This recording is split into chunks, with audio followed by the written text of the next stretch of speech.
হে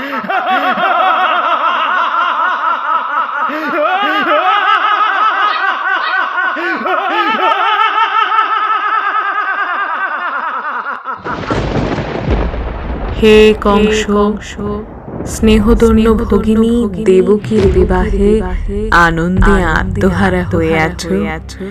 তুমি নিজেই যে তোমার অন্তিম কাল আহ্বান করিতেছ।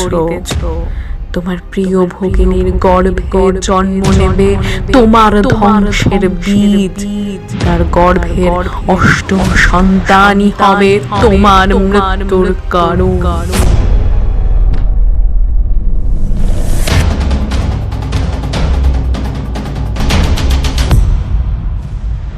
এই পরিস্থিতিতে কংস মৃত্যু ভয়ে সন্ত্রস্ত হয়ে দেবকী ও বাসুদেবকে কারাগারে নিক্ষেপ করিল।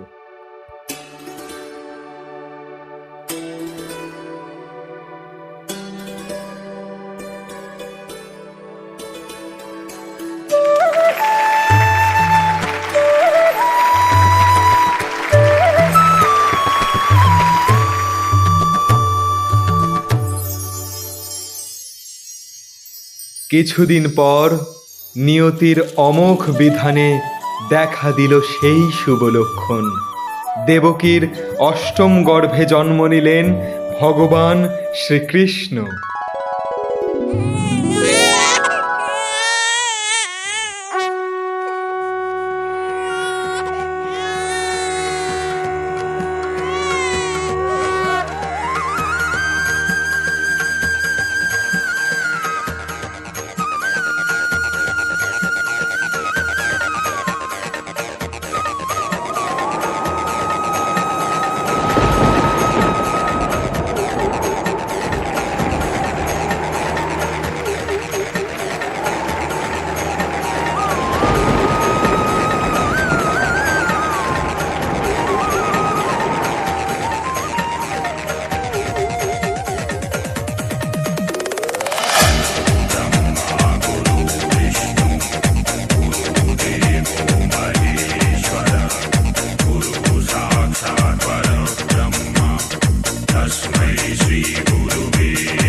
এই সময় কৃষ্ণ ও তার বাল্য বন্ধুদের হত্যা করতে কংস বকাসুরকে পাঠান।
শ্রীকৃষ্ণ এইভাবে পুতনা রাক্ষসী, মহাদৈত্য ত্রিনাবর্তক, বকাসুর সবাইকে পরাজিত করে। তারপর শেষমেশ সমস্ত বৃন্দাবনবাসীদের বাধা অমান্য করে চলে যান মথুরার প্রাসাদে। এক দুধের শিশু আমাকে মারবে, আমাকে মারবে, মহাবলী তোকে মারবে। তোর মৃত্যু নিশ্চিত।